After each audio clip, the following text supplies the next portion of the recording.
A série de história da tecnologia já tem muita coisa contada, mas faltam algumas que são obrigatórias.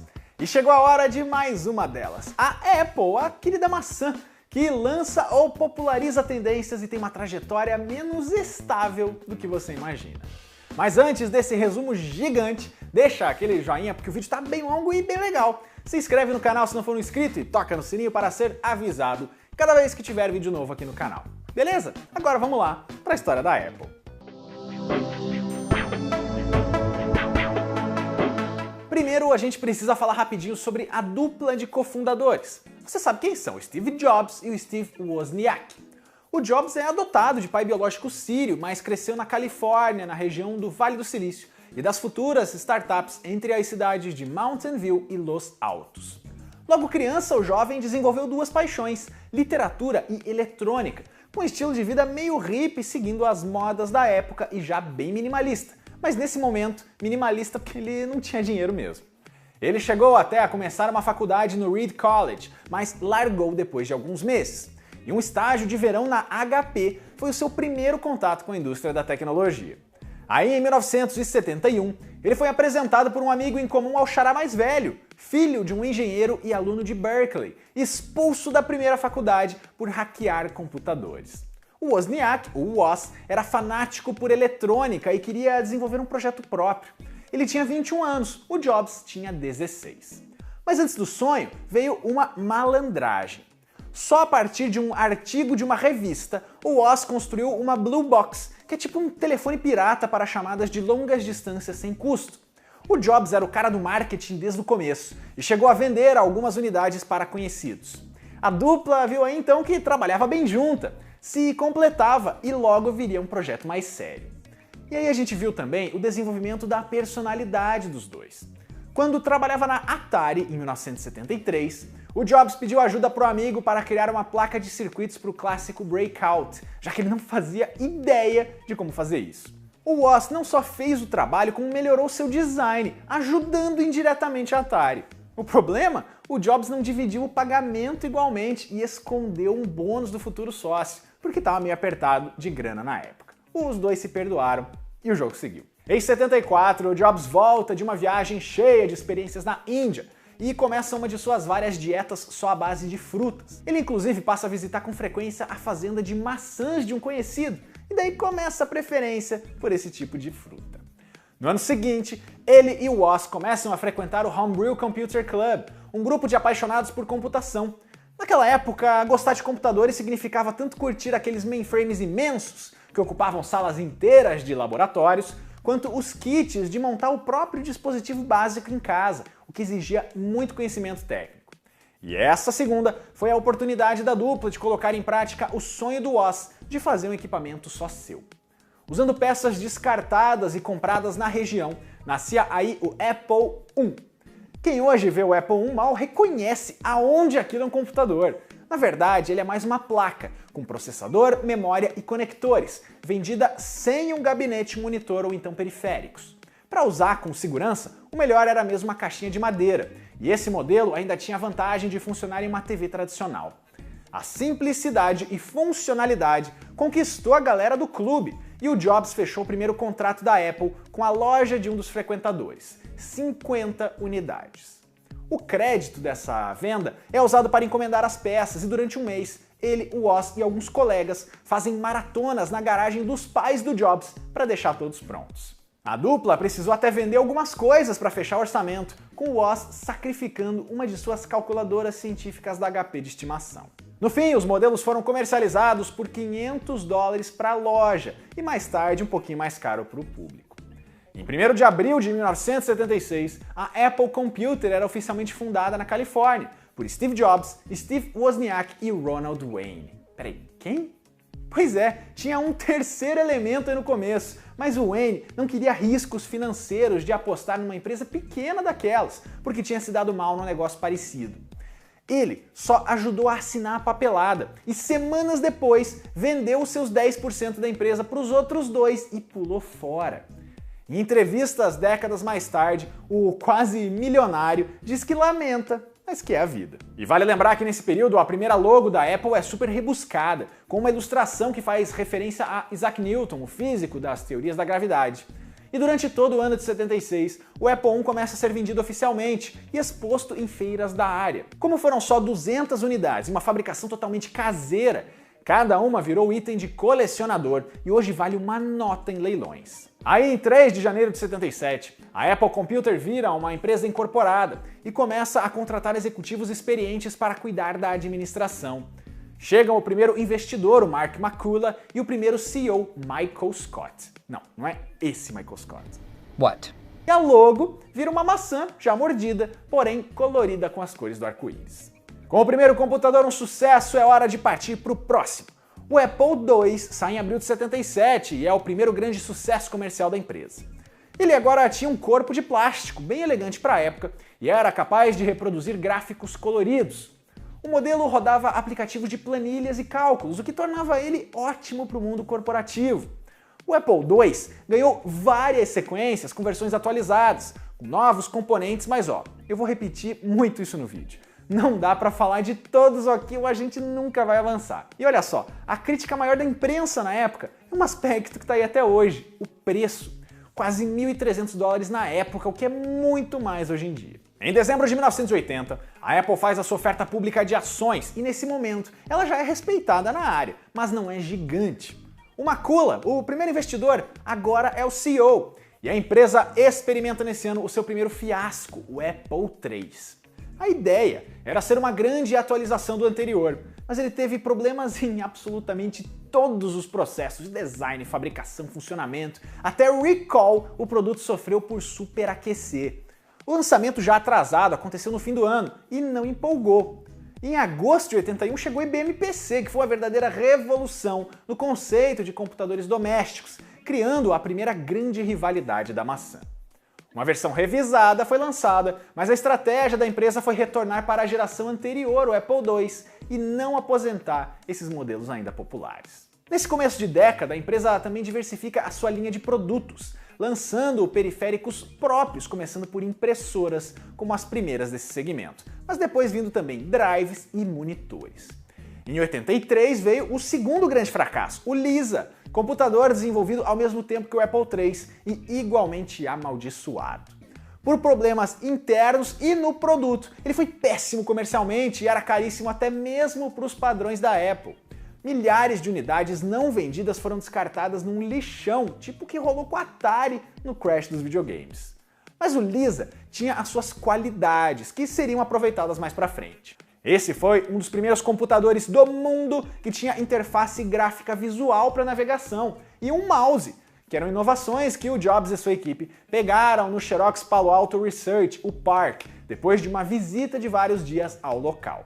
Sobre isso, eu já contei na história da Xerox, mas não foi exatamente um roubo, porque foi tudo combinado. A Xerox levou algumas ações da Apple em troca das visitas, mas é fato que a Xerox merecia mais crédito por isso. E o Lisa tem a curiosidade do nome. O mais provável é que o Jobs batizou a máquina em homenagem à filha, que ele teve de forma não planejada com uma namorada da época e demorou para reconhecer. Mas isso sempre foi negado por ele, e o modelo seria uma sigla para Local Integrated System Architecture. A gente finge que acredita, né? O fato é que em 83 a Apple precisava de uma liderança firme contra as crises. O Jobs encontrou o novo CEO na figura de John Sculley, que comandava a Pepsi e teria sido convencido pela famosa frase: "Você quer ficar vendendo água com açúcar ou quer me ajudar a mudar o mundo?" No ano seguinte, outro projeto sai do papel e coloca a Apple em definitivo entre as gigantes. É o seu grande estouro em PCs, o Macintosh, um computador acessível, com interface, mouse e softwares cheios de utilidades. E como não ficar convencido com aquela propaganda clássica exibida no intervalo do Super Bowl de 84? A Apple colocou a IBM como uma grande corporação rival, enquanto ela seria meio que a resistência, aquela que veio de baixo. A gente já contou a história completa do Mac e de toda a linha, que foi bem longa, então confere o vídeo aqui para saber mais. Aliás, propagandas marcantes e muito marketing eram grandes armas da empresa já nessa época. Nesse período, internamente, na verdade, estava tudo meio que uma bagunça. O Jobs entrava e saía das equipes para dar ordens, brigar com funcionários e impor ideias, e ninguém mais aguentava isso. Além disso, alguns projetos recebiam mais importância do que outros, e isso fez os dois cofundadores saírem da empresa no mesmo ano. Em 6 de fevereiro de 85, o Woz deixa a Apple, insatisfeito com os rumos da companhia.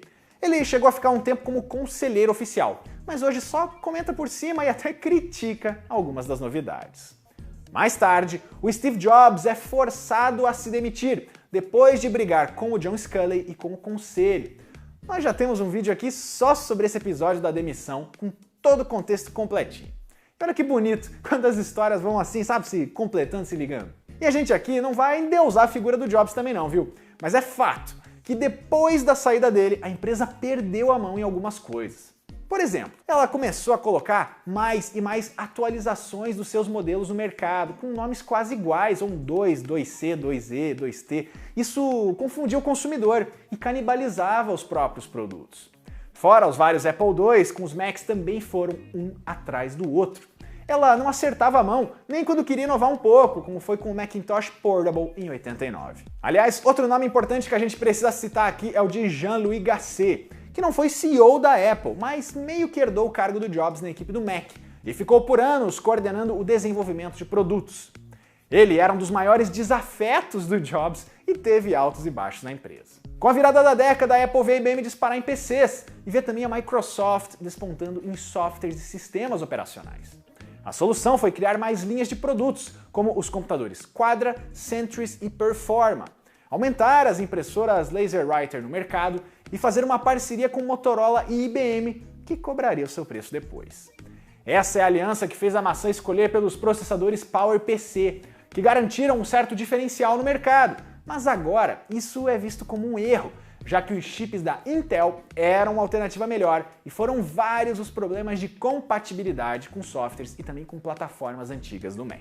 O primeiro PowerBook saiu em 91, mas junto com uma boa ideia vinha também produtos bizarros, tipo o Macintosh TV, que era um Mac e uma televisão. Cada vez mais saíam novas famílias ou atualizações das já existentes e ninguém mais lembra hoje dos Workgroup Servers, ou então os Power Macs que saíam tão rápido que você mal sabia qual comprar. Em 93, sob muita pressão, o Sculley sai do cargo de CEO e entrega a difícil tarefa para Michael Spindler, que também não se acerta nas decisões. Nesse período, reza a lenda que a Apple chegou a entrar em negociações para ser comprada por uma pechincha pela rival IBM. Ela também teria ficado muito perto de ser adquirida pela Sun Microsystems, que era uma gigante. Mas apesar da importância histórica, a empresa não parava de acumular prejuízos e parecia dependente dos desktops, com o setor de notebooks ainda em desenvolvimento. O Spindler ficou marcado ainda por ser o líder numa época de fracassos. É dele o período do Newton, meu quase xará, o assistente pessoal digital, que é tipo um avô dos tablets, com capacidade de reconhecer escrita feita com uma canetinha. Isso era legal, funcionava bem, mas ele era mal feito, demorou mais do que o previsto para sair e encalhou.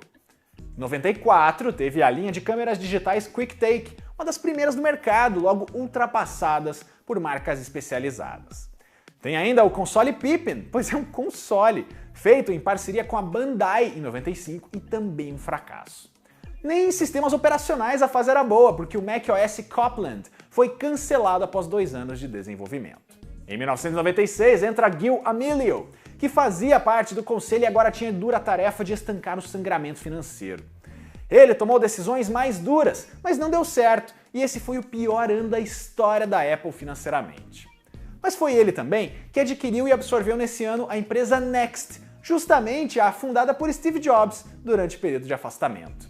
O cofundador estava de volta para casa e, menos de um ano depois, pega o cargo de CEO interino e depois definitivo. O Jobs foi então quem arrumou a casa.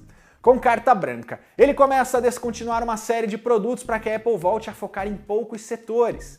E nessa leva, periféricos como câmeras, impressoras deixam de existir, assim como projetos como o Newton e aquela família imensa de Macs. Ele ainda cancela o licenciamento do macOS, o que impediu por pouco que outras empresas lançassem PCs com o sistema. E como parte de um encontro histórico, ele fecha uma parceria de 5 anos com a Microsoft, pois é. As duas eram rivais em praticamente todos os mercados, já se processavam em várias esferas, mas os dois CEOs lembraram que elas começaram amigas. Em 84, no Mac, a Microsoft lançou exclusivamente para o sistema o seu novo programa, na época um gerenciador de planilhas, chamado Excel. Ao menos por pouco tempo, a poeira estava baixando. Em 15 de agosto de 1998, sai o símbolo dessa retomada, o iMac G3, o início dos gabinetes e monitores coloridos e dos sistemas mais compactos. Colocar o izinho minúsculo ali na frente dos nomes começou aí também. A empresa inicia ainda em 99 uma linha de produtos e serviços usando o seu próprio nome para o ainda jovem Wi-Fi, chamado por eles de AirPort. O primeiro iBook sai em 2000, dando início a uma família de laptops preferencialmente na cor branca e mais elegantes.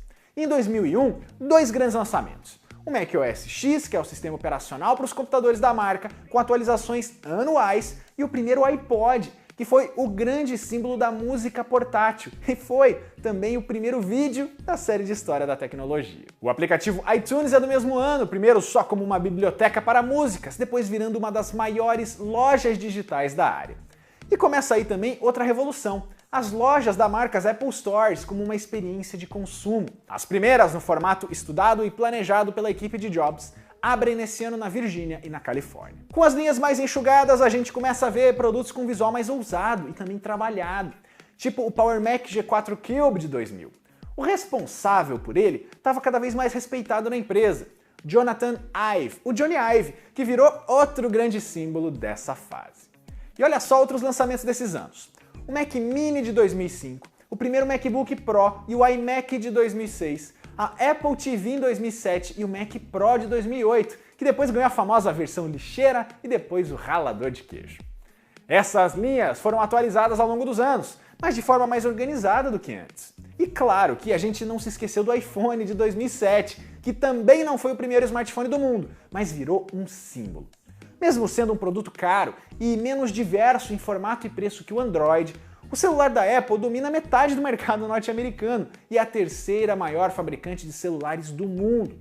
E ó, o primeiro iPad é de 2010, também praticamente inaugurando e rapidamente dominando o mercado de tablets. E já tem história completinha de todas as versões deles aqui no canal, então eu não vou falar delas aqui. Mas aí vem uma péssima notícia. Em 5 de outubro de 2011 falece o Steve Jobs depois de uma luta contra um câncer. A vida do cofundador é sempre celebrada em produtos de várias mídias, e você pode conferir.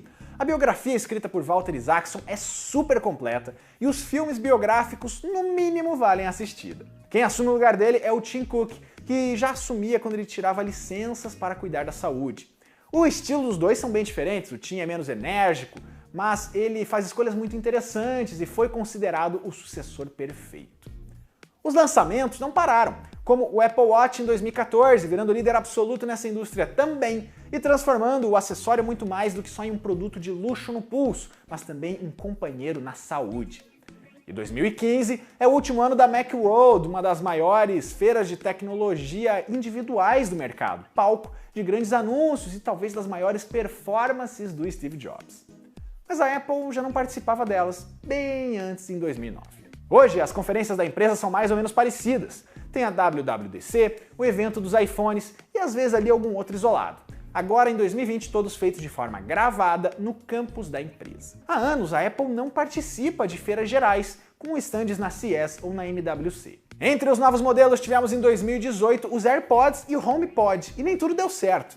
A Touch Bar nos Macs, lembra dela? Não pegou muito não, né? E o carregamento sem fio do acessório AirPower virou lenda. Hoje a empresa divide bem a sua linha de produtos em sistemas: iOS, macOS, watchOS, iPadOS e tvOS. E tem um serviço de streaming, o Apple TV Plus. Os últimos produtos lançados até a produção desse roteiro foram a linha iPhone 12 de celulares, com 4 modelos ao todo, e os primeiros MacBooks com o novo processador M1, antes chamado de Apple Silicon e fabricado pela própria empresa. A maçã quer cada vez mais controlar o próprio ecossistema, não só em software, controlando não só a produção dos aparelhos, mas também os seus componentes. A parceria com a Intel, que vinha desde 2006, foi encerrada nesse ano. E sim, a empresa tem os seus sistemas fechados e preços bem acima do normal. Ela às vezes não é a primeira marca a lançar algo, mas faz parecer que foi. São várias as críticas possíveis e você não é obrigado a gostar dela não. Mas a gente não pode deixar também de reconhecer a importância da maçã para a história de toda essa indústria, desde os computadores pessoais do começo dos anos 80 até os smartwatches. Ufa! Essa é a história da Apple, uma empresa histórica, uma empresa gigante que começou numa garagem, caiu, se recuperou e hoje é uma das gigantes indiscutíveis dessa indústria. Se você quer ver a história de uma empresa, de um produto ou de um serviço aqui no quadro, é só deixar o seu comentário. E ó, esse é só um resumo, é só um recorte e muita coisa ficou de fora, afinal é a Apple. Então vamos conversar aqui embaixo também. As fontes da pesquisa estão aqui na descrição. E não se esqueça de conferir ainda a playlist do quadro, porque aquela história que você tanto quer ver já pode ter sido contada aqui. Até a próxima!